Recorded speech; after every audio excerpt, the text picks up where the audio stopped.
Welcome to River City Plus. It's the show after the show, and today we have joining us Erica Susan Saffer, and she is educated, y'all. Educated higher level. She's a professor at Flagler College, novelist, wears so many hats. So thanks for hanging out with us today. Yeah, and thank you so much. Thank you so much for the show also. I think it broadcasts Jacksonville in such a positive light, and so I'm really honored to be here. You guys got that on tape, right? Yes. All right, just making sure. You may need a raise at some point. Thank you for that. We try. Now, today we're talking about a few different things. So I actually connected with you through Jacks by Jacks. And that's a literary festival that's held every year. And it's focused on writers from Jacksonville, or all kinds of artists. It's writers, poets, some of everything. And so first, break that down for me a little bit, Jacks by Jacks. Yeah, so Jacks by Jacks is a literary initiative. The main core purpose is to connect Jacksonvillians to progress the narrative of Jacksonville. In past years, we've really tried to broaden the genres with which we work. So this year we had storytellers, we had spoken word poets, we had lyricists, we had screenwriters, just to name a few genres. And so really just opening up different access points for people to connect to the community at large. And so what we'll do is throughout the year, Jacks by Jacks, especially last year, was in the community hosting workshops. We were hosting events. We were uplifting the voice of other community organizations like Moms Rising with their banned book bashes. And so we really were trying to engage with the community throughout. And then we had our capstone event in December where Sheriff Nat Glover was one of our readers. We had Mayor Donna Deegan come through, and a lot of new voices that had never really read or promoted their work were reading throughout the festival as well. So that's our big capstone event that happens annually. So that aspect, and it definitely ties into what you do, because you are a big proponent of literary arts. And Absolutely. why is it important that we foster that or continue to foster that in kids? Because I was a big reader growing up, maybe not always into the heavy lit, but I mean, just any kind of reading is good for kids these days, right? Absolutely. Yeah. And I think that youth are the engine of the world, right? They have a unique perspective. They have lived experience that parallels, any that we could have ever imagined. And they have this authentic ability to just sniff out what's real and what's false, right? And so giving them the platform to not only ingest critical material, right? So if reading is the inhale, then writing is the exhale. So giving them that opportunity in those platforms through multiple genres and through multiple access points to speak their language, to speak their words, to educate us on what's relevant, what's real, what's impactful. I think in talking with youth and talking with young people, especially talking with, my college students, I get a unique foresight 20 years in the future. I know what it's going to look like because I'm hearing what's being spoken about now, what kids care about, what's motivating them. And I think that in the exchange of writing and the exchange of reading, those truths are made evident. So I like that whole thing. Reading is the inhale and writing. That's deep. Yeah, it's balanced. balanced. What happens when you hang out with smart people. Got the learning smarts. So say you're a parent who has a child that isn't the most engaged with reading and writing. Do you have any thoughts or she's like, I can go all day. So just give me like three good ones. Yeah, well, even as educators too, we have reluctant readers. And I think if we get out of the traditional reading format where we say, here's a text and here's the leveled text that's at your level and I've done all of the work and this is something that I think you'll like, here, sit down and read it. We've got to get away from that because I think that that's really limiting to literacy development and getting excited about the literary arts, right? When we look at reluctant readers, we've got to meet them where they are. And so looking at different genres like zines, right? Shorter format text, comic books are some of the best things for reluctant readers. And also getting out of those traditional text formats. So looking at audiobooks, podcasts, right? If you've got... we've had a debate before. I could debate this all day. Audio the same, if listening to an audiobook, is it the same as reading? In a lot of ways, I think that it gets into like your neurotransmitters, and I think that it's more robust because you're getting read to. Like we are preconditioned brainetically to language development, right? We're used to sounds coming in even from like a young baby level, right? And that's how we develop intellectually, is through hearing things, through absorbing things. And so the act of being read to is just this really engaging, robust experience. And so you're kind of removing the like, I have to read and that my brain is kind of taking over, to now I've got these senses working, right? I'm listening to it. I can paint pictures in my head. It's engaging. And now with audiobooks, a great narrator on an audiobook can either make or break a book. And so I think people are finding that out. And so we're having these like SAG award-winning actors who are acting the text out. And so it's really engaging. And so I think, I don't like to look at it as an either or. I think that it is a subset of, like it's an and, right?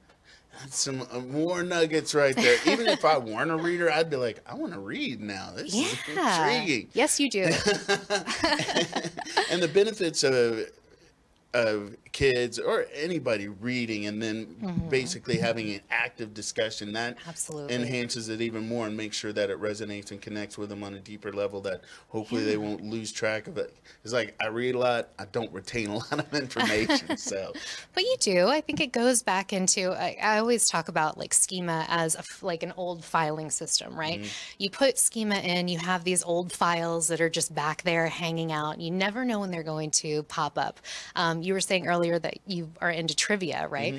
You know things without really knowing that you know them, and you shock yourself. And that's because you've done reading. That's because you've absorbed content along the way, and it just sits back there. So you may say, I may not be able to understand all of the plot points or know the writer's name per se, but it's there. Like it has a sticking power. That experience is lived and you have it.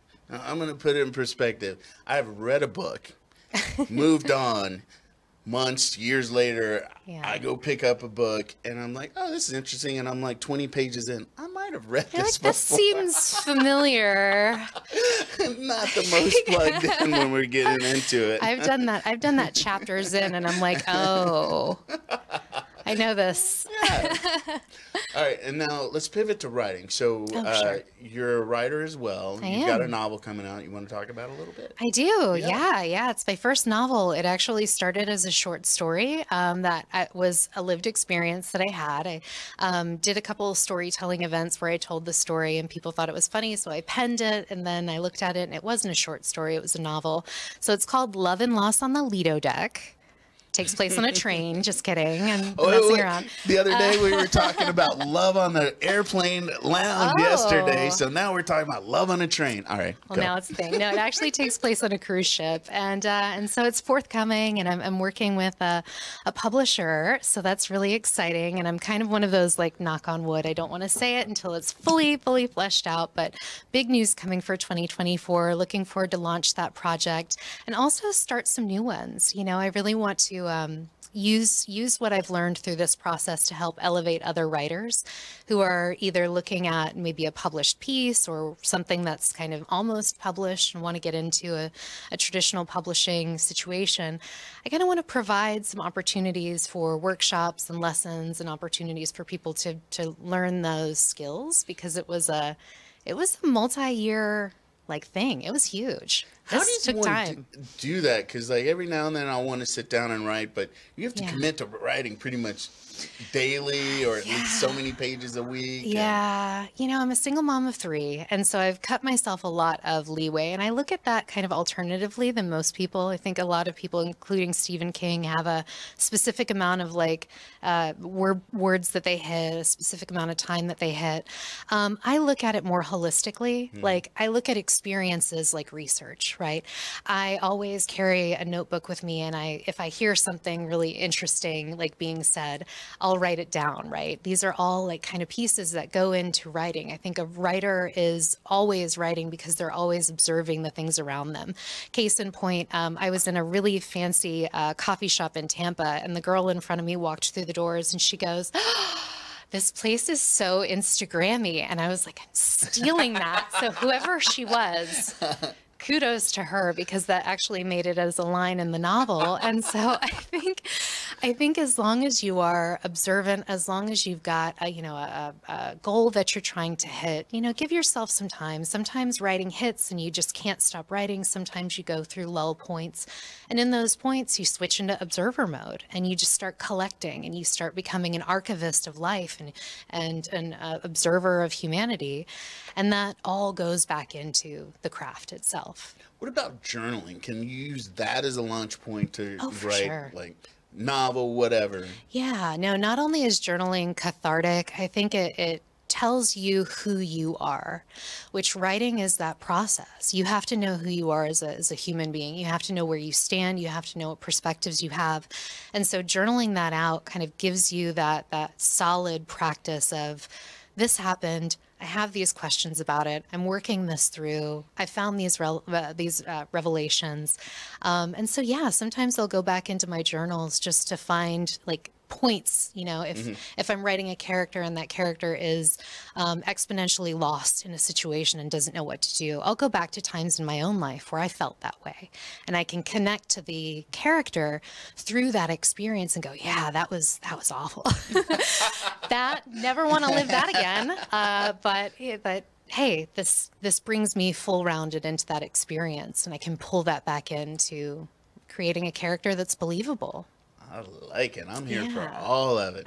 All right. So, Erica, thank you for hanging out with us. So, Yeah, thank you. you can find her on her website, ericasusansafford.com. She's also connected to jacksbyjax.com. You guys have some stuff coming up. Isn't there something in February? Yeah, no, not necessarily in February, but we have our planning committee meetings that are going on throughout January. And so all of our new initiatives are going to be launched on our new website. So our newly designed website, which is in development, February 1st. So you can check back on jacksbyjax.com for all of that. And that's when people can kind of start looking how to register if they want to be a part and all that kind of stuff. Absolutely. So Jacksonville Creatives, you guys be on the lookout, because the talent here is ridiculously awesome. So you want to connect with Erica. She's a professor at Flagler College. So, that says it all right there.